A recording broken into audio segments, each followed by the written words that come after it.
اللہ تبارک و تعالیٰ نے ہم سب کی ہدایت و رہنمائی کے لیے ہمارے نبی جناب محمد الرسول اللہ صلی اللہ تعالیٰ علیہ وسلم کی ذات پاک پر قرآن مجید نازل فرمایا۔ اللہ کے حضور دعا گو ہوں، اے اللہ ہم تمام مسلمانوں کو قرآن مجید سے ہدایت حاصل کرنے کی توفیق مرحمت فرمائے۔ قرآن مجید کی ایک آیت میں نے تلاوت کی۔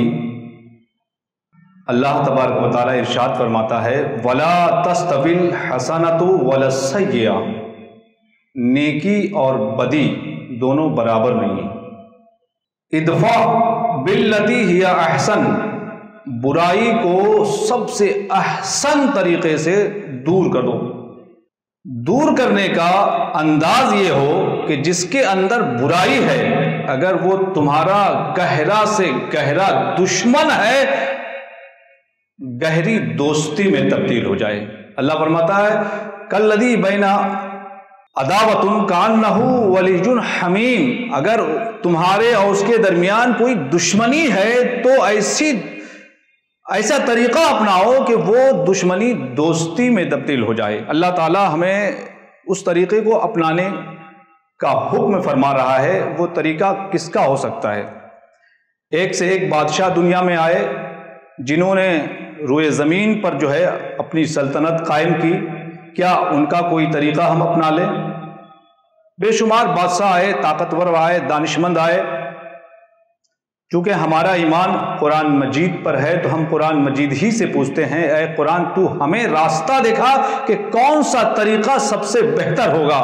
اللہ کا قرآن ہمیں راستہ دکھاتا ہے لقد کان لکم فی رسول اللہ اسوۃ حسنہ، تم جس رسول پر ایمان لائے ہو اس رسول کی زندگی ہی تمہارے لیے بہترین نمونہ ہے، وہی بہترین آئیڈیل ہے، انہی کا راستہ بہترین طریقہ ہے۔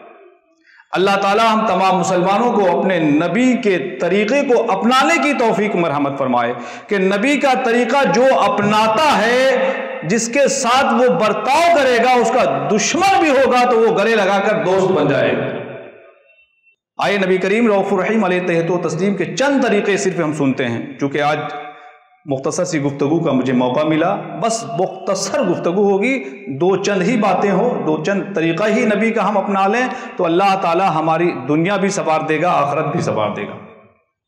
ایک دم چھوٹا سا طریقہ، بہترین آسان طریقہ، نبی کی تعلیم سے بہتر کوئی احسن طریقہ ہو سکتا ہے؟ اللہ تعالی ہم تمام مسلمانوں کو اس احسن طریقے پر عمل کرنے کی توفیق مرحمت فرمائے۔ قال نبی کریم نے ارشاد فرمایا طیب الکلام بذل السلام اطعام الطعام، ایک دم آسان طریقہ۔ نبی نے فرمایا جب بولو تو خوب اچھی گفتگو کرو، اور اللہ نے ہمارے نبی سے فرمایا وَقُلْ لِعِبَادِي يَقُولُ الَّتِي أَحْسَنُ، اے محبوب میرے بندوں سے کہو کہ وہ گفتگو کرے تو حسن کلام کرے، اچھی گفتگو کرے۔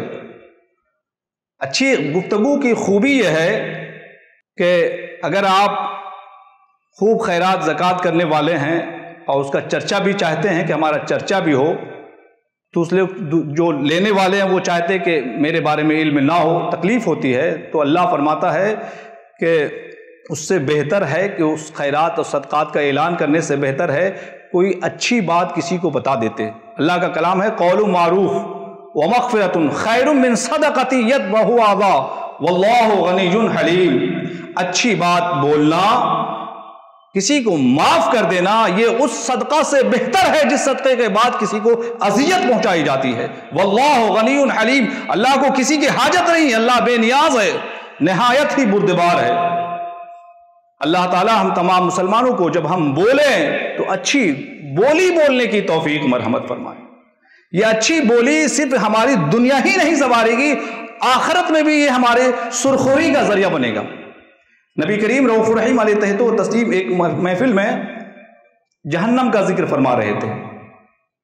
جہنم کا ذکر فرمایا، پھر جہنم سے آپ نے پناہ مانگی، اللہ ہمیں بچائے، اور اپنے چہرے کے ذریعہ ناگواری کا اظہار فرمایا۔ حضرت عدی بن حاتم رضی اللہ تعالیٰ عنہ کی روایت ہے، آپ فرماتے ہیں نبی کریم نے یہ 2 مرتبہ فرمایا۔ اس کے بعد نبی کریم نے فرمایا اتقوا النار ولو بشق تمرۃ ولم تجد بکلمۃ طیبہ، نبی کریم نے فرمایا جہنم کی تپش ایسی ہے کہ اس سے پناہ مانگو، اللہ سے ڈرو اس کے تعلق سے، اور صدقہ کیا کرو۔ اگر صدقے کی چیزیں میسر نہ ہو تو کھجور کا ایک ٹکڑا بھی ہے تو اسے دے دو جہنم سے بچنے کے لیے۔ نبی کریم تو یوں تعلیم فرماتے ہیں کہ کھجور کا ایک مختصر سا ٹکڑا بھی نہیں ہے، کوئی اچھی بات بول دو، اس سے اللہ تعالیٰ تمہیں جہنم سے بچا دے گا۔ تو اچھی بات کرنا ہماری دنیا کو بھی سنوارتا ہے اور یہ آخرت میں سرخروئی کا ذریعہ ہے، حصول جنت کا ذریعہ بنے گا۔ اللہ تعالیٰ ہم تمام مسلمانوں کو اچھی بات بولنے کی توفیق مرحمت فرمائے۔ یہ وہ احسن طریقہ ہے کہ اگر آپ دشمن سے بھی اچھی بات کریں گے تو وہ آپ کو گلے لگا کر آپ کا دوست بن جائے گا۔ پھر نبی نے فرمایا تھا افشوا السلام، آپ جسے مسلمان جانے پہچانے ہو نہ پہچانو اسے ضرور سلام کریں۔ اللہ تعالیٰ ہم تمام مسلمانوں کو اپنے نبی کے فرمان پر عمل کرنے کی توفیق مرحمت۔ اطعام الطعام، نبی نے 3 باتیں حضرت ابو شریح سے کہی تھی۔ لوگوں کو کھانا کھلاؤ، یہ لوگوں کو کھانا کھلانا بھی ہماری دنیا اور آخرت میں کامیابی کا ضامن ہے۔ اللہ تعالیٰ ہم تمام مسلمانوں کو اپنے نبی کے احسن طریقے پر عمل کرنے کی توفیق مرحمت فرمائے۔ نبی کا کوئی بھی طریقہ احسن طریقہ ہے، نبی سے سیکھے ہوئے صحابہ کا کوئی بھی طریقہ احسن طریقہ ہے، تابعین کا کوئی بھی طریقہ احسن طریقہ ہے۔ اللہ تعالیٰ تابعین، صحابہ، نبی کریم کی سیرت ہمیں پڑھنے کی توفیق مرحمت فرمائے اور اپنی زندگی میں اس طرح برتنے کی توفیق دے۔ ہر ایک کے ساتھ احسن طریقہ، آپ یہ نہ دیکھیں کہ ہم امیر ہیں وہ غریب ہے، ہم حاکم ہیں وہ محکوم ہے، ہم مالک ہیں وہ نوکر ہے۔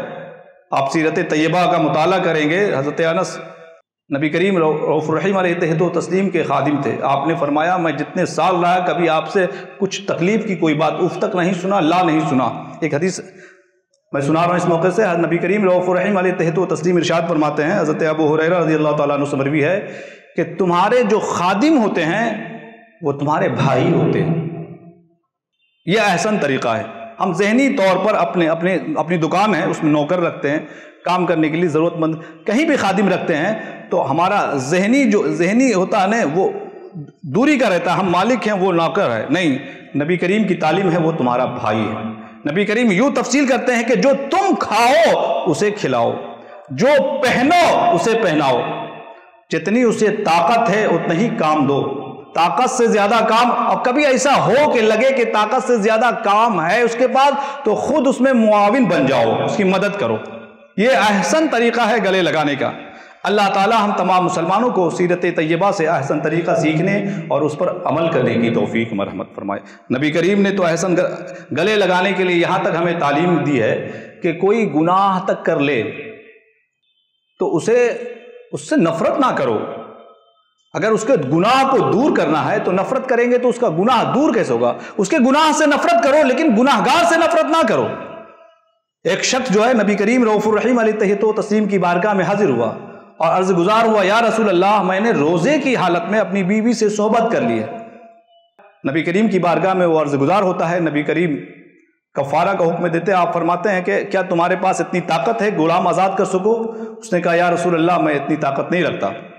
آپ نے کہا کیا 2 مہینے روزہ رکھ سکتے ہو؟ اس نے کہا نہیں رکھ سکتا۔ پھر نبی کریم نے فرمایا کیا 60 مسکین کو کھانا کھلانے کی طاقت ہے؟ اس نے کہا یا رسول اللہ ہمیں اتنی طاقت نہیں۔ نبی کریم خاموش ہو گئے۔ اسی درمیان ایک بوری آئی جس میں کھجوریں تھیں۔ صحابی رسول فرماتے ہیں کہ نبی کریم نے فرمایا وہ سائل کہاں ہے، بلاؤ۔ جب وہ سائل حاضر ہوا نبی کریم نے فرمایا یہ لو بوری اور اپنی طرف سے یہ خیرات کر دو، یہ تمہارا کفارہ ہو جائے گا۔ اب دیکھیں نبی کریم کی نرمی دیکھیں، وہ کہتا ہے یا رسول اللہ اس سنگلاخ زمین میں یعنی مدینہ منورہ میں جو مجھ سے زیادہ غریب ہے اس کو میں خیرات کروں؟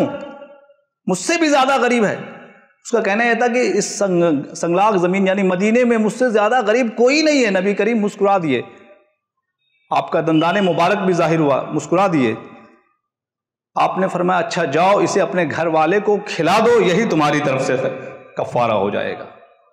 ایک گناہگار آیا مگر نبی کریم کی نرمی دیکھیں کس طرح ہے، یہ اس سے کوئی مسئلہ نہیں نکلتا، یہ اس شخص کے ساتھ خاص ہے۔ اس شخص کے لیے کوئی یہ نہ کہے کہ روزہ توڑ کے جو ہے اپنے گھر والوں کو کھانا کھلا دے بولے کفارہ ادا ہو جائے گا، یہ اس کے ساتھ خاص ہے نبی کریم کا۔ لیکن ہمیں یہ درس ملتا ہے کہ گناہگاروں کے ساتھ بھی ہم نرمی کا برتاؤ کریں۔ ادفع باللتی ہی احسن، احسن طریقے سے برائی کا دفاع کرے۔ اللہ تعالی ہم تمام مسلمانوں کو اس پر عمل کرنے کی توفیق مرحمت فرمائے۔ 2 بوند ہی بہت ہیں اگر اثر کرے۔ وآخر دعوانا ان الحمد للہ رب العالمین۔